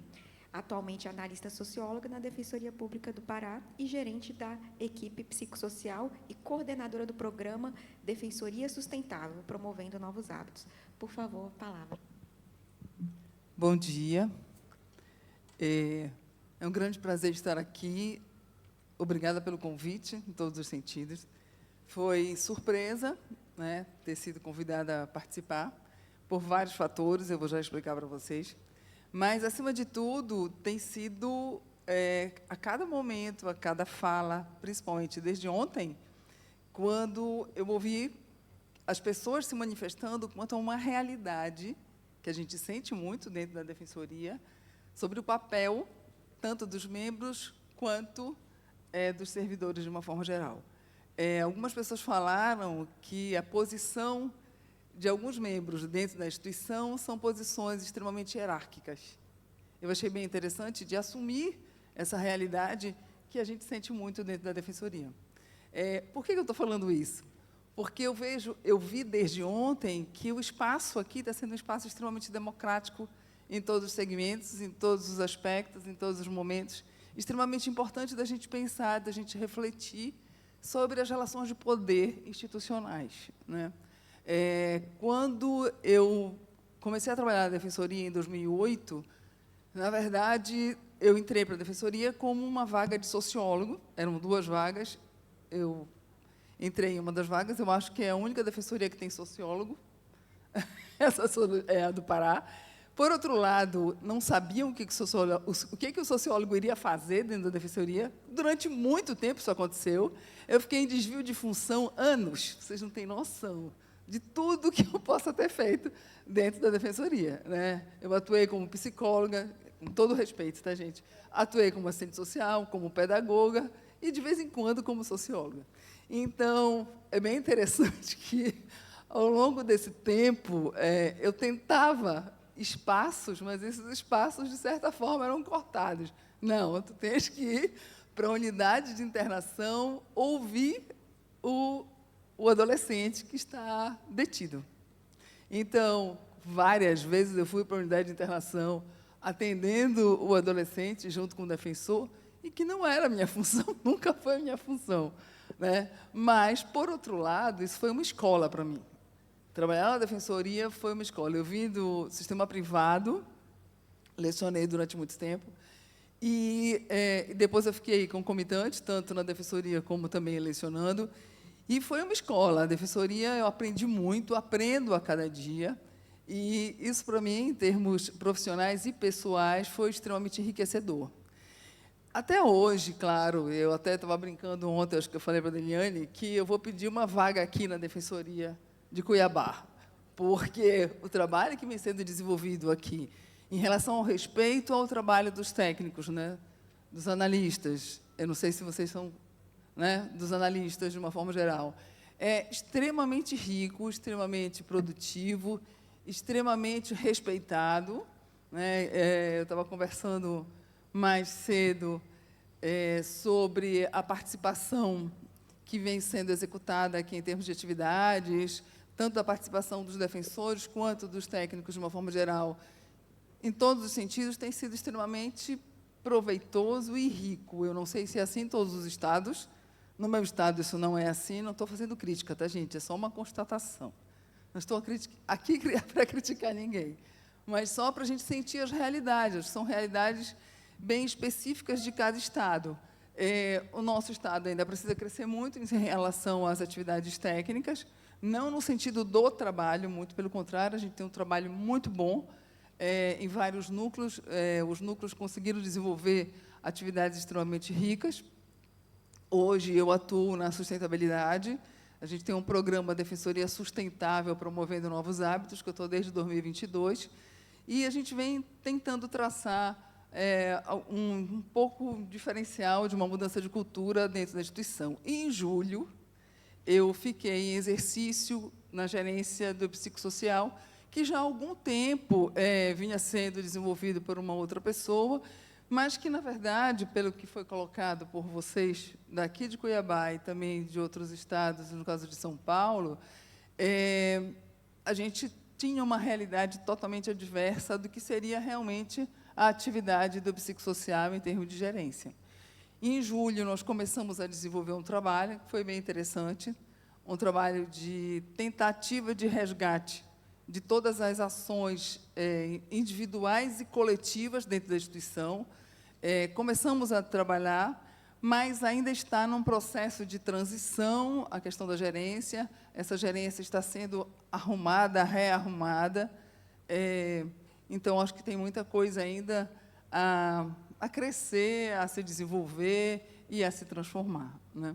Quando eu falei das relações de poder extremamente hierárquicas, eu vejo que, dentro do contexto jurídico geral, não é apenas na defensoria, mas a gente sabe que é uma relação de hierarquia bem presente nas relações, em que os membros possuem um patamar e os servidores outro patamar, né? Então, o casamento e a oscilação em termos de reconhecimento e de trabalho em conjunto, ele varia muito de estado para estado, varia muito de administração, varia muito também de trabalhar, de tratar as relações conjuntas, né? Eu trouxe um pouco como é que a gente vem desenvolvendo a atuação do psicossocial. Vou falar um panorama geral e a gente vai tratar algumas questões aqui, vai conversando um pouco sobre isso, tá? Não sei se eu sei.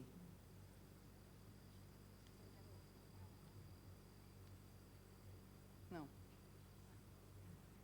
Tá, vamos lá. Então, quando a gente fala da importância do atendimento psicossocial, bem, já foi muito bem colocado aqui, e a gente destaca a relação do olhar amplo, humanizado em relação aos assistidos. Quando eu falo desse olhar amplo, humanizado, eu parto de um princípio de que eu preciso ter um olhar diferenciado em relação à percepção do outro, à realidade do outro, em que momento ele se encontra, a forma como ele se apresenta.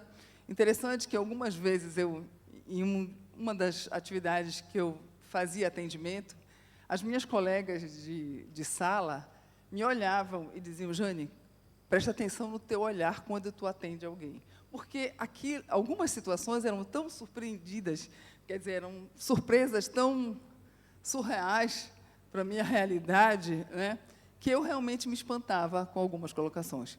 E são situações que, até hoje, na defensoria, todos eu acho que devem viver, que a gente não acredita que essa relação do humano ela pode ser tão desconsiderada em relação ao outro, em relação à criança, em relação ao idoso, em relação à mulher.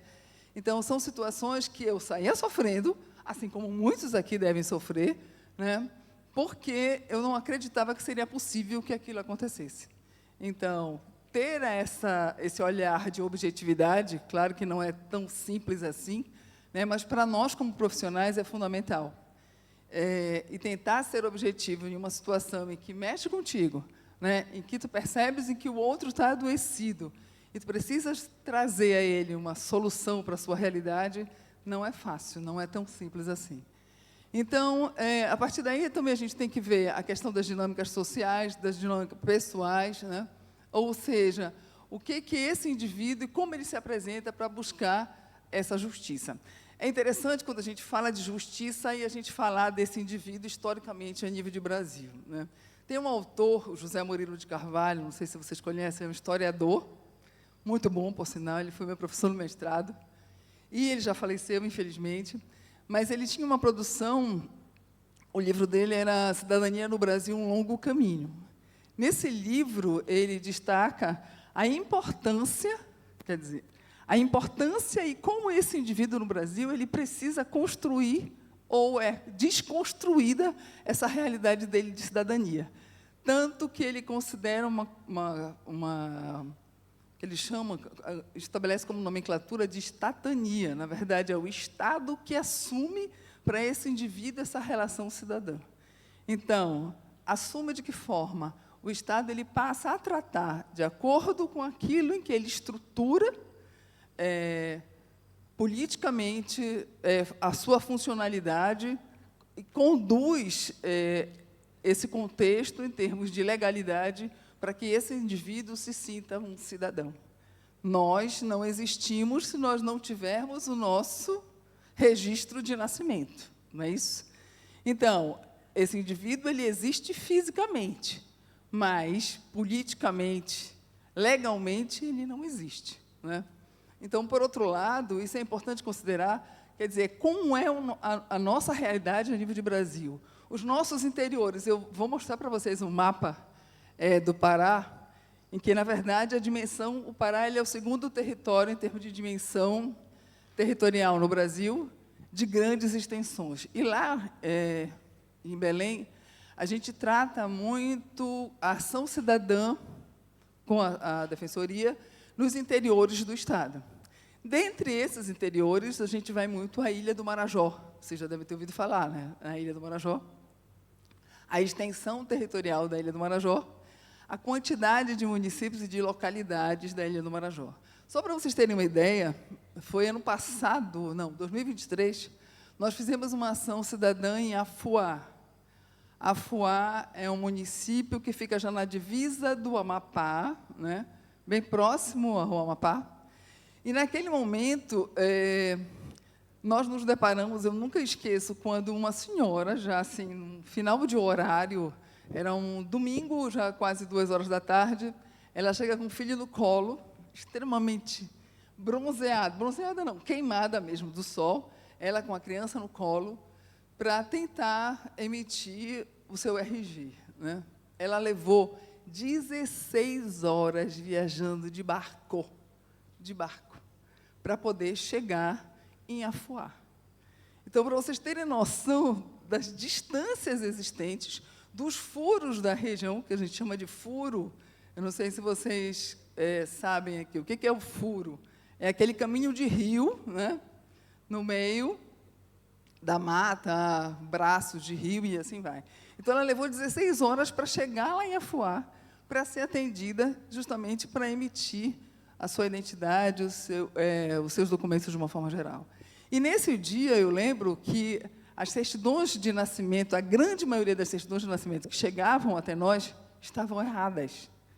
Então, uma boa parte das pessoas não pôde emitir a sua identidade porque o cartorário, ano passado, um cartorário que assumiu aquele cartório, ele resolveu registrar com a quantidade menor de números do que realmente deveria ser no registro. Ou seja, uma boa parte dessas pessoas não conseguiu emitir o seu RG.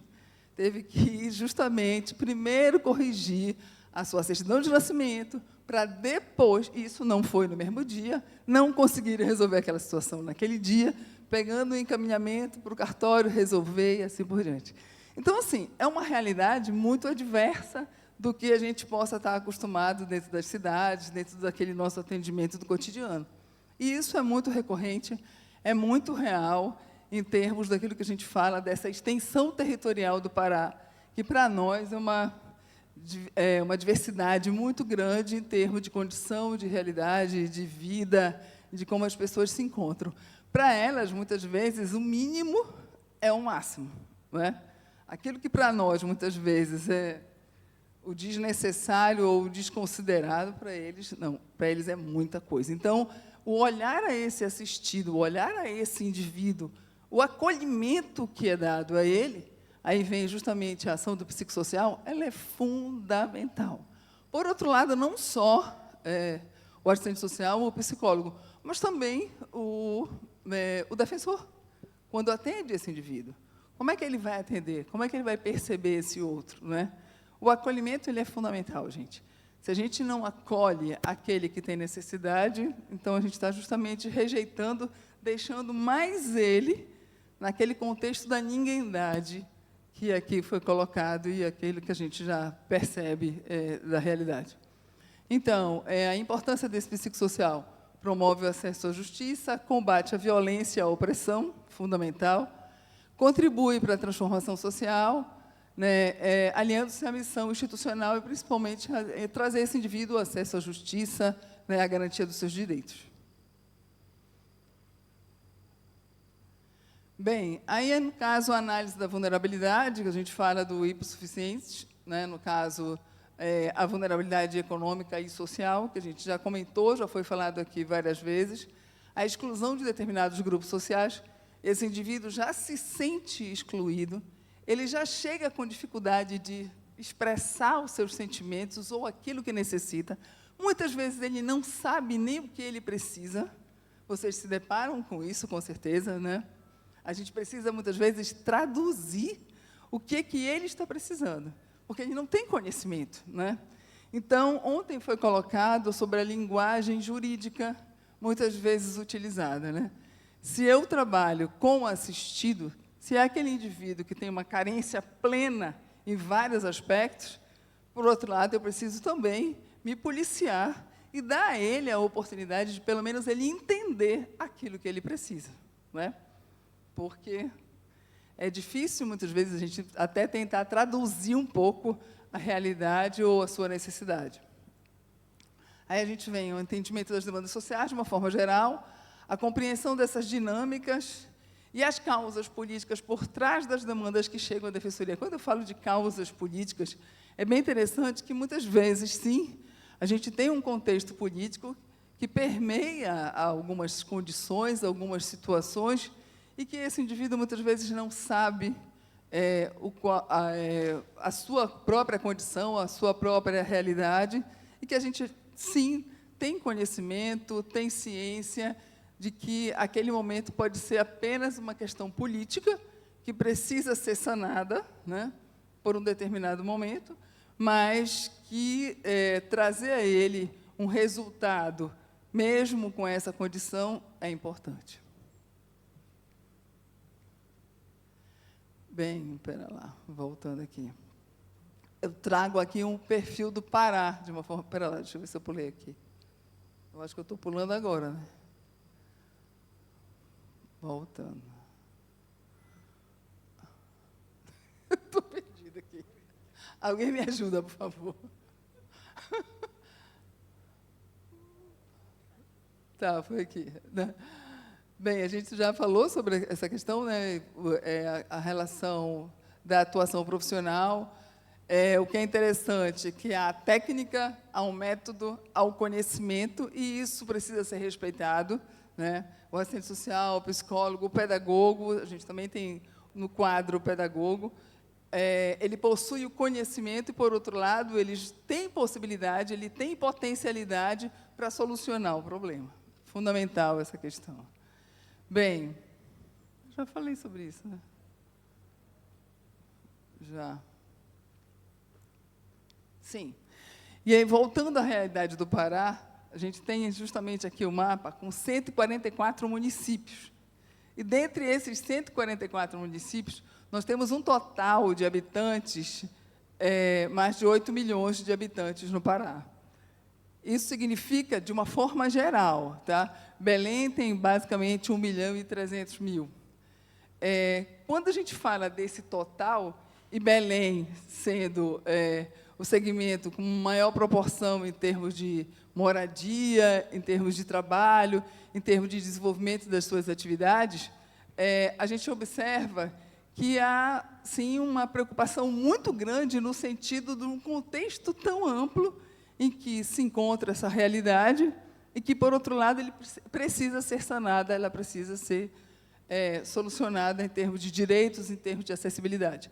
No total, a gente tem no Pará 279 defensores públicos. No total. Dos 144 municípios, só em 39 municípios não há defensores públicos. Então, é uma proporção que já se cresceu bastante em termos de número de defensores públicos. Muitas vezes, eles atuam cobrindo mais de um município, né, acabam sobrecarregando, como foi colocado aqui. O defensor, ele acaba sendo multi, né, porque ele atende em vários segmentos, na infância, na violência, no criminal, principalmente no caso dos interiores, né. Belém, o Pará, de uma forma geral, não é diferente. Então, isso é importante considerar. Por outro lado, quando a gente fala a proporção e a importância do técnico, de uma forma geral, aqui, a gente observa que, do total de técnicos que se tem no Pará, a gente tem 34, né, para um total de 144 municípios, para uma extensão territorial nessa proporção, isso significa que há uma defasagem muito grande em termos da assistência. Embora, em vários municípios, eu não sei como é que isso funciona aqui, há uma parceria com as prefeituras, né, dos interiores. Eu não sei se isso acontece aqui. Não? E acontece, às vezes, sim, né? Então, muitas vezes, a prefeitura ela cede o profissional para atuar na defensoria, né? Naquele núcleo da defensoria, no caso de alguns interiores. Então, a gente tem, sim, assistente social, tem psicólogo, que são cedidos de algumas prefeituras e atuam junto com os defensores públicos para dar esse suporte aí no atendimento. Vamos lá. Bem, aqui já coloquei... sim, a Ilha do Marajó tem, basicamente, 591 mil habitantes. Na Ilha do Marajó. Aqui, pelo menos foi o que o Cuiabá tem 600 mil habitantes, aproximadamente, não é isso? Então, só a Ilha do Marajó tem aproximadamente 591 mil habitantes. E isso, quando se fala em Ilha do Marajó, a gente está falando de população ribeirinha mesmo, né? Aquele palafita que mora na beira do rio, que se locomove por rabeta, sabem o que é rabeta, né? Aquele barquinho pequenininho, que levam horas e horas e horas para chegar a uma determinada localidade, que se alimenta de peixe, não tem acesso à justiça, à saúde, e assim por diante. Interessante, quando a gente fala sobre isso, e volta um pouco ao contexto histórico, a gente observa que, a nível de Brasil, essa construção de realidade ela ficou muito a desejar até os dias de hoje, né? Embora a Defensoria esteja avançando bastante, tem um autor chamado o Bauman, Zygmunt Bauman, que vocês devem já ter ouvido falar, conhecer e assim por diante. Ele trata, recentemente, eu dei uma olhada numa leitura dele, em que ele trata do contexto da modernidade líquida. Quando ele fala um pouco da modernidade líquida, ele está tratando das relações humanas, né? O que seria um pouco essa modernidade líquida? Seria que a atualidade, vamos dar um exemplo, em termos de sociedade, de organização social, o próprio processo ele deixou de ter uma construção, vou só falar do líquido e do sólido para a gente fazer uma análise comparativa, mais sólidas em termos estruturais. Quando ele fala do contexto líquido, seria um contexto mais fluido, mais superficial, mais efêmero. Ou seja, as relações elas passaram a ser muito mais efêmeras. Por que eu estou falando sobre isso, né? Justamente porque não só as relações, como também um contexto de uma forma geral, como a amizade, as relações de trabalho, o próprio olhar para o outro, né? Como é que eu estou olhando o outro, como é que eu estou percebendo o outro, como é que ele está se estruturando em termos de familiares, como é que essa sociedade ela permanece ou não, ou com a variação de valores, como é que ela está se consolidando ou não se consolidando.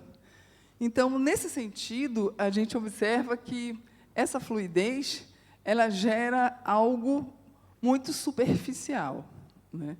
Que rapidamente ela pode gerar uma outra necessidade, ela pode não ser considerada como deveria ser considerada, ou seja, ela é muito fluida, ela passa muito rapidamente, vamos dizer assim. Os valores são muito efêmeros, mas eles são muito rápidos, né? Eles mudam muito rápido. Só falando o nosso exemplo hoje, sobre a questão de procurar algumas informações, bem, ela entrou rapidamente no Google, né? Não, foi no Instagram, e descobriu uma pessoa que a gente estava procurando para solucionar um problema do professor. Ou seja, né? Então, essa realidade, eu dei esse exemplo porque nós temos dificuldade, no caso eu também, que sou mais antiga, de fazer algumas descobertas, né? Mas tudo acabou sendo muito rápido, a realidade mudou muito rapidamente, e a gente precisou acompanhar esses processos de transformações. Até porque, se a gente não acompanhar, a gente fica um pouco perdido. Então, essa mudança não necessariamente é uma mudança propositiva, né? Pode ser ou pode não ser. Então, muitas vezes, a gente consegue avançar ou retroceder, em alguns casos, né? Bem,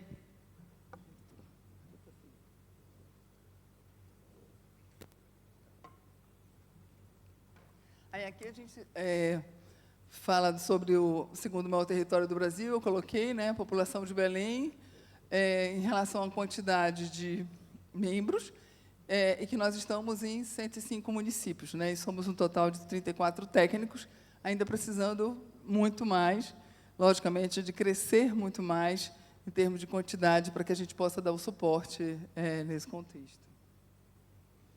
Bem, aqui eu faço uma demonstração da composição do psicossocial lá do Pará, né?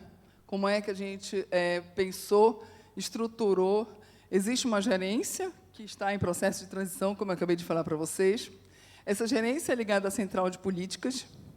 Essa central de políticas tem um defensor, que ele hoje já foi dividido em 2 segmentos, a central de políticas, justamente da atuação. E, embaixo, eu coloco aqui, identifico os núcleos. O NAECA, que é o núcleo da infância, o NUGEM, que é o núcleo da mulher, a NDDH, dos direitos humanos, saúde ocupacional, que é um núcleo novo, que realmente surgiu em Belém, que hoje trabalha a saúde mental do servidor, é um núcleo extremamente importante, que chegou com uma pessoa bastante comprometida em termos de realidade, vem tratando a saúde do servidor, né? Como é novo, ainda está se organizando, mas tem uma boa possibilidade de crescimento, e a Fazenda Pública aqui nesse contexto. Aí a gente se divide no núcleo de Ananindeua. Ananindeua faz parte da Grande Belém, Breves, no Marajó, que tem um núcleo. Breves é como se fosse uma das cidades mais desenvolvidas do Marajó. Alguém conhece Marajó aqui? Não? Não? Não tem ideia? Não? Nunca? O tempo acabou? Sei. Então, olhem só, é uma realidade bastante interessante de se conhecer, porque é uma realidade bastante adversa. O meu tempo acabou, vou dar uma corrida aqui. Bem, em Belém, a gente tem, em termos de assistentes sociais, 19 assistentes sociais, tá? Que são, alguns fazem parte da capital, outros são cedidos pela prefeitura, como eu falei para vocês. A psicologia, nós temos 11 psicólogos, né, no caso, desculpa, não é Belém, é o Pará, porque hoje já também faz parte outros municípios, que não só a capital. Pedagogos, nós temos 4 pedagogos, e sociólogos, nós temos 2 sociólogos, né? Um sociólogo até hoje, que é uma moça, ela trabalha no contexto administrativo, sempre trabalhou na administração. É surreal, mas ocorre. E eu, que estou também atuando na gerência, e, como eu falei para vocês, a gente está trabalhando na sustentabilidade. Bem, rapidinho, não vou avançar muito, rapidinho. A criação do POP, fluxo de atendimento, elaboração de relatório, isso aqui é uma pretensão da composição da gerência, tá, para que se possa avançar. Só um detalhe, POP seria o procedimento operacional padrão criado para que houvesse, vamos dizer, um elemento fundamental de seguir em termos operacionais de gerência. Tá? Bem, aquilo que se fez necessário são reuniões mensais, divulgação da produção, capacitar defensores quanto à importância do corpo técnico, né, e também da divulgação dos projetos. Acabou? Não. Tem só uma frase aqui que eu quero...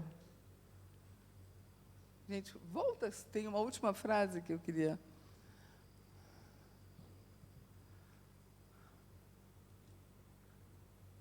Lá no final, não, depois da atuação da gerência. Então, não gravou. Na verdade, seria uma frase de Aristóteles, né, que ele fala do homem como ser social e a necessidade desse homem estar inserido dentro do contexto, efetivamente, da sociedade na sua plenitude, ou seja, se pensar nele propriamente como um ser completo, um ser pleno, em que ele não vive sem essa sociedade e, consequentemente, ele precisa dessa interação, dessa percepção, né, trazendo para a nossa realidade de perceber como o outro ele realmente deve ser considerado. Era isso, gente. Desculpa aí a aceleração, mas era isso que eu queria contribuir. Obrigada.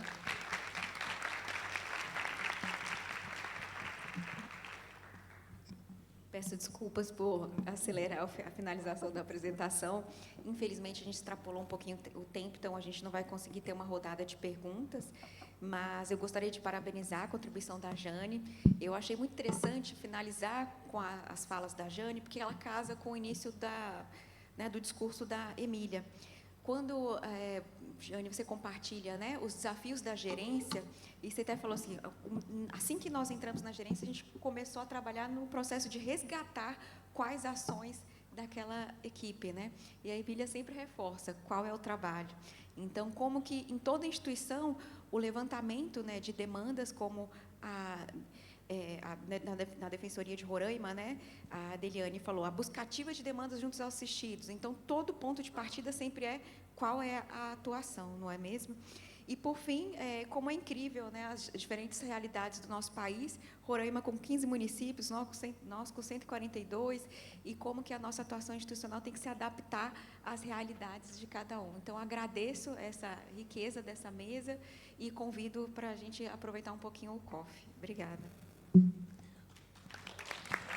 Muito bem, nós teremos ainda, para encerrar de fato essa conferência, a entrega de presentes. Hoje, o representante da artista cores da Camila. E para fazer essa entrega, nós convidamos Daniela Alves, analista psicóloga da Coordenadoria de Assuntos Interdisciplinares da DPE Mato Grosso.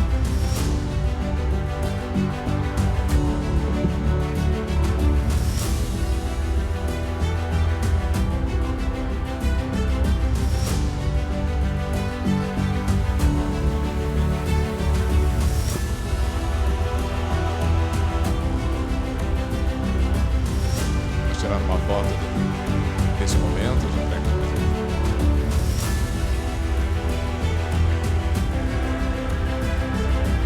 Enquanto a foto é tirada, nós gostaríamos de dar um aviso aos apresentadores da sala 5 dessa tarde. Elas devem enviar o material antecipadamente para o e-mail escolasuperior.dp@dp.mt.gov.br. O e-mail pode pegar comigo depois direitinho, pois a dinâmica do canal vai ser diferente, né?